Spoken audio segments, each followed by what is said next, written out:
ಶ್ರೀಕೃಷ್ಣಾಯ ನಮಃ. ವಸುದೇವಸುತಂ ದೇವಂ ಕಂಸಚಾಣೂರಮರ್ದನಂ ದೇವಕೀ ಪರಮಾನಂದಂ ಕೃಷ್ಣಂ ವಂದೇ ಜಗದ್ಗುರುಂ. ಬ್ರಹ್ಮಸ್ಥಾನ ಸರೋಜ ಮಧ್ಯವಿಲಸಚ್ಛೀತಾಂಶು ಪೀಠಸ್ಥಿತಂ ಸ್ಫೂರ್ಜತ್ಸೂರ್ಯರುಚಿಂ ವರಾಭಯಕರಂ ಕರ್ಪೂರಕುಂದೋಜ್ವಲಂ ಶ್ವೇತಸ್ರಗ್ವಸನಾನುಲೇಪನಯುತಂ ವಿದ್ಯುದ್ರುಚಾ ಕಾಂತಯಾ ಸಂಶ್ಲಿಷ್ಟಾರ್ಧತನುಂ ಪ್ರಸನ್ನವದನಂ ವಂದೇ ಗುರುಂ ಸಾದರಂ. ಶ್ರೀಗುರುಭ್ಯೋ ನಮಃ. ಲಂಬೋದರಂ ಪರಮಸುಂದರಮೇಕದಂತಂ ರಕ್ತಾಂಬರಂ ತ್ರಿನಯನಂ ಪರಮಂ ಪವಿತ್ರಂ ಉದ್ಯದ್ದಿವಾಕರಕರೋಜ್ವಲಕಾಯಕಾಂತಂ ವಿಘ್ನೇಶ್ವರಂ ಸಕಲವಿಘ್ನಹರಂ ನಮಾಮಿ. ತ್ವಾಂ ದೇವ ವಿಘ್ನಧಲನೇತಿ ಚ ಸುಂದರೇತಿ ಭಕ್ತಿಪ್ರಿಯೇತಿ ಸುಖದೇತಿ ಫಲಪ್ರದೇತಿ ವಿದ್ಯಾಪ್ರದೇತ್ಯಗಹರೇತಿ ಚ ಯೇ ಸ್ತುವಂತಿ ತೇಭ್ಯೋ ಗಣೇಶವರದೋ ಭವನಿತ್ಯಮೇವ. ಶ್ರೀಮಹಾಗಣಪತಯೇ ನಮಃ. ಯಾ ಕುಂದೇಂದು ತುಷಾರಹಾರಧವಳ ಯಾ ಶುಭ್ರವಸ್ತ್ರಾವೃತ ಯಾ ವೀಣಾ ವರದಂಡಮಂಡಿತಕರ ಯಾ ಶ್ವೇತಪದ್ಮಾಸನ ಯಾ ಬ್ರಹ್ಮಾಚ್ಯುತಶಂಕರಪ್ರಭೃತಿಭಿಃ ದೇವೈಃ ಸದಾ ವಂದಿತಾ ಸಾ ಮಾಂ ಪಾತು ಸರಸ್ವತೀ ಭಗವತಿ ನಿಶ್ಶೇಷಜಾಡ್ಯಾಪಃ. ಶ್ರೀ ಸರಸ್ವತ್ಯೇ ನಮಃ. ವೇದಾರ್ಥತತ್ವವಿಶದೀಕರಣೇನ ಪುಂಸಾಂ ಉಚ್ಚೈರ್ಗತಿಂ ಜಗತಿ ಯೋ ದಯಯಾ ವಿಧಾತುಂ ರಮ್ಯಾಂ ಪುರಾಣಪದವೀಂ ಪ್ರಣಿನಾಯ ತಸ್ಮೈ ಲೋಕೇಶವೈಭವಪುಷೇ ಋಷಯೇ ನಮಸ್ತಾತ್. ತಸ್ಮೈ ವ್ಯಾಸಾಯ ಮುನಯೇ ಸರ್ವಜ್ಞಾಯ ಮಹರ್ಷಯೇ ಪಾರಾಶರ್ಯಾಯ ಶಾಂತಾಯ ನಮೋ ನಾರಾಯಣಾತ್ಮನೇ. ಶ್ರೀವ್ಯಾಸಾಯ ನಮಃ. ನಾರಾಯಣಂ ನಮಸ್ಕೃತ್ಯ ನರಂ ಚೈವ ನರೋತ್ತಮಂ ದೇವೀಂ ಸರಸ್ವತೀಂ ವ್ಯಾಸಂ ತತೋ ಜಯಮುದೀರಯೇತ್. ಕನಕರುಚಿದುಕೂಲಃ ಕುಂಡಲೋಲ್ಲಾಸಿಗಲ್ಲಃ ಶಮಿತಭುವನಭಾರಃ ಕೋಪಿ ಲೀಲಾವತಾರಃ ತ್ರಿಭುವನಸುಖಕಾರಿ ಶೇಷಶಾಯೀ ಮುಕುಂದೋ ಪರಿಕಲಿತರಮಾಂಗೋ ಮಂಗಲಂ ನಸ್ತನೋತು. ನಮಾಮಿ ಗೋವಿಂದಪದಾರವಿಂದಂ ಸದೇಂದಿರಾನಂದನಮುತ್ತಮಾಡ್ಯಂ ಜಗಜ್ಜನಾನಾಂ ಹೃದಿ ಸನ್ನಿವಿಷ್ಟಂ ಮಹಾಜನೈಕಾಯನಮುತ್ತಮೋತ್ತಮಂ. ನಮಸ್ತೆ ಚಕ್ರಹಸ್ತಾಯ ಶಾಂಗಹಸ್ತಾಯ ತೇ ನಮಃ. ನಂದಹಸ್ತಾಯ ತೇ ವಿಷ್ಣೋ ಶಂಖಹಸ್ತಾಯ ತೇ ನಮಃ. ಓಂ ನಮೋ ವಾಸುದೇವಾಯ ನಮಃ ಸಂಕರ್ಷಣಾಯ ಚ ಪ್ರದ್ಯುಮ್ನಾಯ ನಮಸ್ತುಭ್ಯಂ ಅನಿರುದ್ಧಾಯ ತೇ ನಮಃ. ದಂಷ್ಟ್ರಾಗ್ರೇಣೋ ಧೃತಾ ಗೌರು ದಧಿಪರಿವೃತಾ ಪರ್ವತೈರ್ನಿಮ್ನಗಾಭಿಃ ಸಾಕಂ ಮೃತ್ಪಿಂಡವದ್ಬೃಹದುರ್ವಪುಷಾನಂತರೂಪೇಣ ಯೇನ ಸೋಯಂ ಕಂಸಾಸುರಾರಿರ್ಮುರನರಕದಶಾಸ್ಯಾಂತಕೃತ್ಸರ್ವಸಂಸ್ಥಃ ಕೃಷ್ಣೋ ವಿಷ್ಣುಃಸುರೇಶೋ ನುದತು ಮಮ ರಿಪೂನ್ ಆದಿದೇವೋ ವರಾಹಃ. ನಮಸ್ತಸ್ಮೈ ವರಾಹಾಯ ಲೀಲಯೋದ್ಧರತೆ ಮಹೀಂ ಖುರಮಧ್ಯಗತೋ ಯಸ್ಯ ಮೇರುಖಣಖಣಾಯತೆ. ಶ್ರೀ ವರಾಹಮೂರ್ತಯೇ ನಮಃ. ಪ್ರಿಯ ಬಾಂಧವರೇ, ನಮ್ಮ ಈ ಶ್ರೀ ಲಾಲೀಕೃಷ್ಣ ಚಾನಲ್ಗೆ ಸ್ವಾಗತ.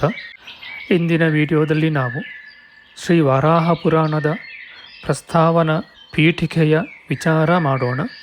ಶ್ರೀಕೃಷ್ಣಾಯ ನಮಃ.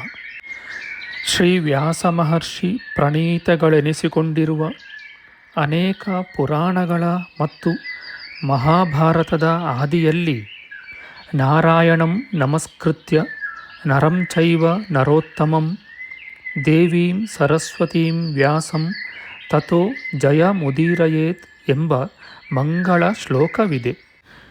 ಜಯ ಎಂಬ ಶಬ್ದಕ್ಕೆ ಸಾಮಾನ್ಯವಾಗಿ ವಿಜಯವೆಂದು ಅರ್ಥವು ರೂಢಿಯಲ್ಲಿದೆ.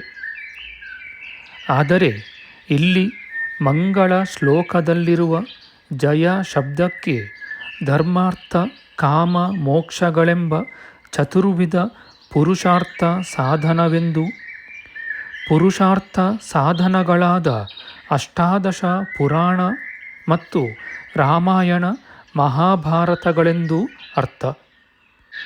ಶ್ರೀ ವರಾಹ ಮಹಾಪುರಾಣವು 18 ಮಹಾಪುರಾಣಗಳಲ್ಲಿ 12ನೆಯದು. ವರಾಹಂ ದ್ವಾದಶಂ ಎಂದು ವರಾಹ ಪುರಾಣದಲ್ಲೂ ವಿಷ್ಣು ಪುರಾಣದಲ್ಲೂ ಹೇಳಿದೆ.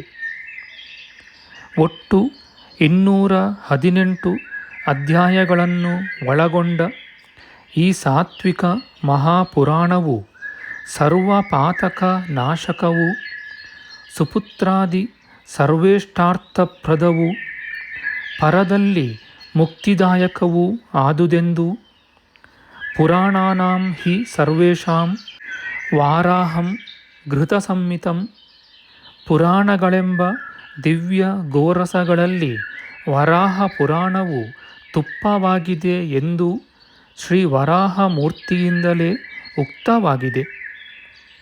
ಇದರ ಮಹಿಮೆಯು ಅಮಿತವಾಗಿದೆ. ಶ್ರೀ ವರಾಹ ಪುರಾಣದಲ್ಲಿ ಶ್ರೀಮನ್ನಾರಾಯಣನಿಗೆ ಪರತ್ವವನ್ನು ಹೇಳಿದೆಯಾದರೂ ತ್ರಿಮೂರ್ತಿಗಳಲ್ಲಿ ಭೇದ ಭಾವನೆಯು ಪಾಪ ಕಾರಣವೆಂದು ಹೇಳಿದೆ. ಯಾರ ನಿಂದೆಯೂ ಸಲ್ಲದು. ಸರ್ವ ಪಾಪನಾಶಕಗಳೂ ಇಷ್ಟಾರ್ಥದಾಯಕಗಳೂ ಮುಕ್ತಿಪ್ರದಗಳೂ ಆದ ಅನೇಕ ವ್ರತ ದಾನ ತೀರ್ಥಯಾತ್ರಾದಿಗಳನ್ನು ರಸಭರಿತವಾಗಿ ಹೇಳಿದೆ. ಆದುದರಿಂದಲೇ ಇದು ಸಾತ್ವಿಕ ಪುರಾಣವೆಂದೆನಿಸಿಕೊಂಡಿದೆಯೆಂದು ತೋರುತ್ತದೆ. ಇದರ ಒಂದೊಂದು ಅಧ್ಯಾಯದ ಶ್ರವಣಾದಿಗಳಿಂದಲೇ ಉತ್ತಮ ಫಲವು ಲಭಿಸುವುದೆಂದು ಉಕ್ತವಾಗಿದೆ.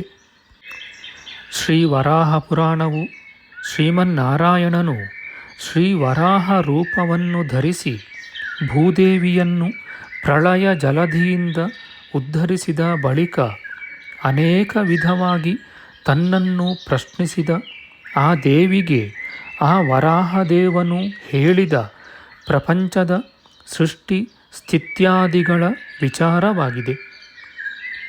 ಪುರಾಣವೆಂದರೆ ಆದಿಸೃಷ್ಟಿ, ಪ್ರಜಾಸೃಷ್ಟಿ, ವಂಶಾನುಚರಿತ, ಮನ್ವಂತರ ಎಂಬ ಪೂರ್ವದ ವಿಚಾರಗಳ ಮತ್ತು ವೃತ್ತಿ, ರಕ್ಷಾ, ಧರ್ಮ, ಕರ್ಮಾದಿ ವಿಚಾರಗಳ ಉಕ್ತಿ ಅಥವಾ ಗ್ರಂಥವಾಗಿದೆ. ಶ್ರೀ ವರಾಹನಿಂದ ತಾನು ಕೇಳಿದ ಈ ಪುರಾಣವನ್ನು ಭೂದೇವಿಯು ಸನತ್ಕುಮಾರ ಕಪಿಲಾದಿ ಮುನಿಗಳಿಗೆ ಹೇಳಿದಳು. ಅವರಿಂದ ಶ್ರೀ ವ್ಯಾಸ ಮಹರ್ಷಿಗಳು ಅರಿತರು. ವ್ಯಾಸರು ತಮ್ಮ ಶಿಷ್ಯರಾದ ರೋಮಹರ್ಷಣ ಅಥವಾ ಸೂತ ಮುನಿ ಎಂಬುವರಿಗೆ ಉಪದೇಶಿಸಿದರು. ಅವರು ಶೌನಕಾದಿ ಮುನಿಗಳಿಗೆ ಹೇಳಿದರು. ಈ ವರಾಹ ಪುರಾಣದಲ್ಲಿ ಉತ್ತಮ ಪತಿಪ್ರಾಪ್ತಿ ವ್ರತದಿಂದ ಆರಂಭವಾಗಿ ಅನೇಕ ವ್ರತಗಳ ವಿಚಾರ, ಜಂಬೂದ್ವೀಪ ಮೇರು ದೇವ ನಿವಾಸಗಳ ವರ್ಣನೆ, ತ್ರಿಮೂರ್ತಿಗಳ ಮಹಿಮೆ, ಚಾತುರ್ವರ್ಣ್ಯ ಧರ್ಮ ಇವೇ ಮೊದಲಾದವುಗಳನ್ನು ತಿಳಿಸಿ ಉಕ್ತ ವಿಧಿಯಲ್ಲಿ ಭಗವಂತನನ್ನು ಪೂಜಿಸುವುದರಿಂದ ಪರಮಸಿದ್ಧಿಯಾಗುವುದೆಂದು ಹೇಳಲಾಗಿದೆ. ಹಾಗೂ ದ್ವಿಜರ ಸಂಧ್ಯಾವಂದನ ಕರ್ಮ ವಿಚಾರವನ್ನು, ಮನುಷ್ಯರು ಪುನರ್ಜನ್ಮ ದುಃಖವನ್ನು ತಪ್ಪಿಸಿಕೊಳ್ಳಲು ಅನುಸರಿಸಬೇಕಾದ ಧರ್ಮವನ್ನು, ದೇವ ಪೂಜಾದಿ ಸತ್ಕರ್ಮಗಳನ್ನು ಹೇಳಿದೆ. ಈ ಪುರಾಣದಲ್ಲಿರುವ ವಿಷ್ಣುಮಾಯಾ ಮಹಿಮೆಯ ವಿಚಾರವಾದ ಮಾಯಾಚಕ್ರದಲ್ಲಿ ಬರುವ ಸೋಮಶರ್ಮನೆಂಬ ಮುನಿಯ ಸ್ವರೂಪ ಪರಿವರ್ತನದ ಚಿತ್ರಚರಿತ್ರೆಯು ಸಂಸಾರದ ಸ್ವರೂಪವನ್ನು ತಿಳಿಸುವುದಲ್ಲದೆ ಕರುಣಾದ್ಭುತ ರಸಭರಿತವಾಗಿ ಕಾವ್ಯ ದೃಷ್ಟಿಯಿಂದಲೂ ಬಲು ಮನೋಹರವಾದುದಾಗಿದೆ. ಅಲ್ಲದೆ ಕರ್ಮಜ್ಞಾನ ಭಕ್ತಿಯೋಗಗಳ ವಿಚಾರವನ್ನು ಸಂಗ್ರಹವಾಗಿ ತಿಳಿಸಿದೆ. ಉದ್ದಕ್ಕೂ ಹಲವು ಪವಿತ್ರ ತೀರ್ಥಗಳನ್ನೊಳಗೊಂಡಿರುವ ಕೋಕಾಮುಖ, ಕುಬ್ಜಾಂಬ್ರಕ, ಸೌಕರ ಅಥವಾ ವಾರಾಹ, ಬದರಿ, ಶಾಲಿಗ್ರಾಮ ಇವೇ ಮೊದಲಾದ ಕೆಲವು ಮಹಾಪುಣ್ಯಕ್ಷೇತ್ರಗಳ ಮಹಿಮೆಯನ್ನು ವಿಸ್ತಾರವಾಗಿ ಆಯಾ ಕ್ಷೇತ್ರ ಸಂಬಂಧದಿಂದ ಇಹ ಪರ ಸೌಖ್ಯಗಳನ್ನು ಪಡೆದವರ ಅದ್ಭುತ ಚರಿತ್ರೆಯೊಡನೆ ಹೇಳಿದೆ. ಅಲ್ಲದೆ ಶ್ರೀ ವರಾಹ ಪುರಾಣದಲ್ಲಿ ಪುಣ್ಯತೀರ್ಥ ಕ್ಷೇತ್ರಗಳ ಮಹಿಮೆಯನ್ನು ಬಹು ವಿಸ್ತಾರವಾಗಿ ಹೇಳಲಾಗಿದೆ. ರುದ್ರದೇವನು ಬ್ರಹ್ಮಹತ್ಯಾ ಪಾತಕವನ್ನು, ಬಲರಾಮನು ಗೋಹತ್ಯಾ ಪಾಪವನ್ನು ತೀರ್ಥಯಾತ್ರೆಯಿಂದ ಕಳೆದುಕೊಂಡರೆಂಬುದು ಪ್ರಸಿದ್ಧವಾಗಿದೆ. ಸಾಮಾನ್ಯ ತೀರ್ಥಕ್ಷೇತ್ರ ಯಾತ್ರೆ ಪಾಪ ಪರಿಹಾರಕವೂ ಸ್ವರ್ಗಪ್ರದವೂ ಆದುದಾದರೂ ಮಹಾತೀರ್ಥಕ್ಷೇತ್ರಗಳ ವಾಸ ಯಾತ್ರಾದಿಗಳು ಮುಕ್ತಿದಾಯಕಗಳು ಆದುವೆಂದು ಶ್ರೀ ವರಾಹ ಪುರಾಣದಲ್ಲಿ ಉಕ್ತವಾಗಿದೆ. ಲೋಕಮಾತೆಯಾದ ಭೂದೇವಿಯು ತನ್ನ ಪ್ರಜೆಗಳ ಸೌಕರ್ಯಕ್ಕಾಗಿ ಕುತೂಹಲದಿಂದ ಮುಂದೆ ಮುಂದೆ ಕೇಳಿದಂತೆ ಶ್ರೀ ವರಾಹದೇವನು ಶಾಲಗ್ರಾಮ, ರುರು, ಗೋನಿಷ್ಕ್ರಮಣ, ಸ್ತುತಸ್ವಾಮಿ, ಸಾನಂದೂರ, ಗೋಹರ್ಗಲ ಎಂಬ ಅನುಕ್ರಮವಾಗಿ ಮೇಲು ಮೇಲಾದ ಪುಣ್ಯತೀರ್ಥಕ್ಷೇತ್ರಗಳ ವಿಚಾರವನ್ನು, ಆಯಾ ಕ್ಷೇತ್ರಗಳಿಂದ ಮಹಾಫಲವನ್ನು ಪಡೆದವರ ಚರಿತ್ರೆಯೊಡನೆ ಹೇಳುತ್ತಾ ಕಡೆಗೆ ತನ್ನ ಶ್ರೀಕೃಷ್ಣಾವತಾರದಿಂದ ಪವಿತ್ರವಾದ ಉತ್ತರ ಮಧುರೆ ಅಸದೃಶವೂ ಅತ್ಯುತ್ತಮವೂ ಆದ ತೀರ್ಥಕ್ಷೇತ್ರವೆಂದು ವಿಸ್ತಾರವಾಗಿ ವರ್ಣಿಸಿರುವನು. ಸಾಲಗ್ರಾಮಾದಿ ಇತರ ಕ್ಷೇತ್ರಗಳ ಮಹಿಮೆಯು ಅಧಿಕವಾಗಿಯೇ ಇದ್ದರೂ ಉತ್ತರ ಮಧುರಾ ಕ್ಷೇತ್ರ ಮಹಿಮೆ ಅತ್ಯದ್ಭುತವಾಗಿದೆ. ಮಧುರಾಯಾಃ ಪರಂ ಕ್ಷೇತ್ರಂ ತ್ರೈಲೋಕ್ಯೆ ನ ಚ ವಿದ್ಯತೆ. ಮಧುರೆಗಿಂತ ಉತ್ತಮ ಕ್ಷೇತ್ರವು 3 ಲೋಕಗಳಲ್ಲೂ ಯಾವುದೂ ಇಲ್ಲ. ಸರ್ವ ತೀರ್ಥಗಳಲ್ಲೂ ಮಧುರೆಯೇ ಪರಮೋತ್ಕೃಷ್ಟವಾದುದು. ಅದು ಹೆಜ್ಜೆ ಹೆಜ್ಜೆಗೂ ಪವಿತ್ರವಾದುದು. ಮಧುರಾ ಮಂಡಲದಲ್ಲಿ ಯಮುನೆ ಗಂಗೆಯ 100ರಷ್ಟು ಗುಣವುಳ್ಳವಳು. ಮಧುರಾ ಮಂಡಲದ ಆ ಯಮುನೆಯಲ್ಲೂ ಇತರ ತೀರ್ಥಗಳಲ್ಲೂ ಸ್ನಾನ ಮಾಡುವವರು ವೈಕುಂಠದಲ್ಲಿ ನೆಲೆಸುವರು. ಅವರು ಪಡೆಯುವ ಪುಣ್ಯವನ್ನು ಬೇರೆಯವರು ಯಜ್ಞದಿಂದಲಾಗಲಿ, ತಪದಿಂದಲಾಗಲಿ, ಧ್ಯಾನದಿಂದಾಗಲಿ, ವ್ರತಗಳಿಂದಲಾಗಲಿ ಪಡೆಯುವುದಿಲ್ಲ. ಬೇರೆಡೆಯಲ್ಲಿ ಮಾಡಿದ ಪಾಪವು ಪುಣ್ಯತೀರ್ಥಗಳ ಯಾತ್ರೆಯಿಂದ ಹೋಗುವುದು.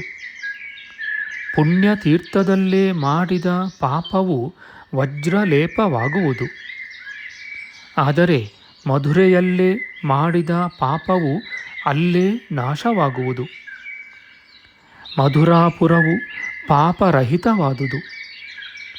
ಎಂತಹ ಪಾಪಿಯೂ ಮಧುರೆಗೆ ಹೋಗಿ ಪಾಪವನ್ನು ಕಳೆದುಕೊಳ್ಳುವನು. ಬೇರೆಡೆಯಲ್ಲಿ 1000 ಯುಗ ಕಾಲ ಒಂದು ಕಾಲಿನಲ್ಲಿ ನಿಂತು ತಪಸ್ಸನ್ನು ಮಾಡಿ ಪಡೆಯುವ ಪುಣ್ಯಕ್ಕಿಂತಲೂ ಹೆಚ್ಚಾದ ಪುಣ್ಯವು ಮಧುರೆಯಲ್ಲಿ ಸುಮ್ಮನೆ ಇರುವವನಿಗೆ ಬರುವುದು. ಮಧುರೆಯಲ್ಲಿ ವಾಸಿಸುವವರು ವಿಷ್ಣುರೂಪರು. ಅವರೆಲ್ಲರೂ ಮುಕ್ತಿಗೆ ಪಾತ್ರರು. ಮಧುರೆಯಲ್ಲಿ ಪ್ರಾಣ ಬಿಡುವ ತಿರ್ಯಗ್ಜಂತು, ಪಕ್ಷಿ, ಕ್ರಿಮಿ ಕೀಟಗಳು ಸಂದೇಹವಿಲ್ಲದೆ ಮೋಕ್ಷವನ್ನು ಪಡೆಯುವವು. ಗತಿಯನ್ನು ಹುಡುಕುವವರಿಗೆ ಮಧುರೆಯೇ ಪರಮಗತಿ. ಅಲ್ಲಿ ಸಾಂಖ್ಯವಾಗಲಿ ಯೋಗವಾಗಲಿ ಇಲ್ಲದೆಯೇ ಮನುಷ್ಯನು ಮುಕ್ತಿಯನ್ನು ಪಡೆಯುವನು.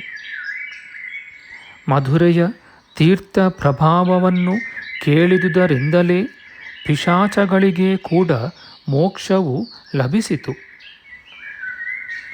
ನ ತೀರ್ಥಂ ಮಧುರಾಯಾಹಿ ನ ದೇವಃ ಕೇಶವಾತ್ಪರಃ.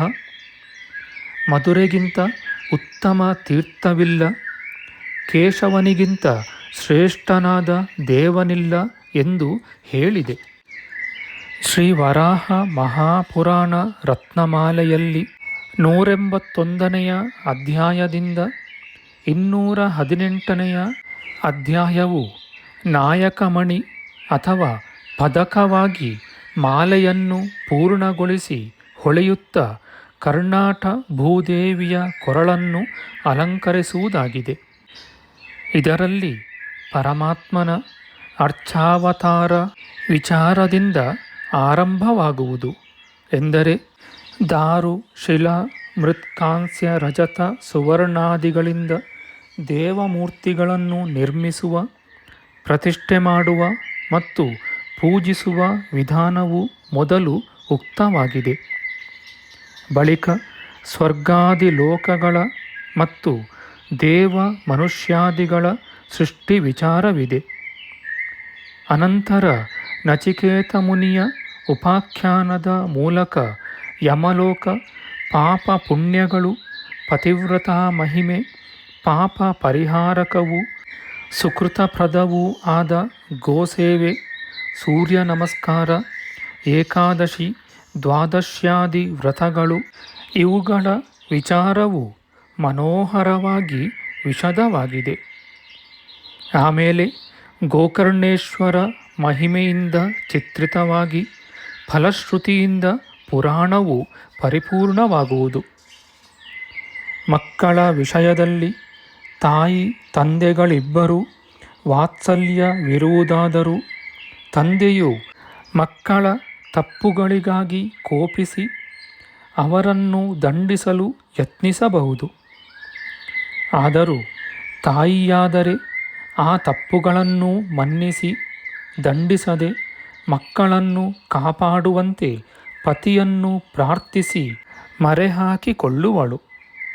ಅಂತೆಯೇ ಲೋಕಜನನಿಯಾದ ಭೂದೇವಿಯು ತನ್ನ ಪ್ರಜೆಗಳ ಅಪರಾಧಗಳನ್ನು ಕ್ಷಮಿಸುವಂತೆಯೂ ಅವರ ಶ್ರೇಯಸ್ಸಿಗೆ ಅತಿ ಸುಲಭವಾದ ಉಪಾಯವನ್ನು ಹೇಳುವಂತೆಯೂ ತನ್ನ ಪತಿಯಾದ ಶ್ರೀ ವರಾಹ ಪರಮಾತ್ಮನನ್ನು ಪ್ರಾರ್ಥಿಸುವಳು. ಸಾಮಾನ್ಯ ಮನುಷ್ಯರು ಕರ್ಮಜ್ಞಾನ ಯೋಗಗಳಿಂದ ಮೋಕ್ಷವನ್ನು ಸಂಪಾದಿಸುವುದು, ಮರಣಕಾಲದಲ್ಲಿ ಪ್ರಜ್ಞೆಯೇ ಇರುವುದಿಲ್ಲವಾದುದರಿಂದ ಆಗ ಪರಮಾತ್ಮನ ಸ್ಮರಣೆಯೂ ದುರ್ಲಭ.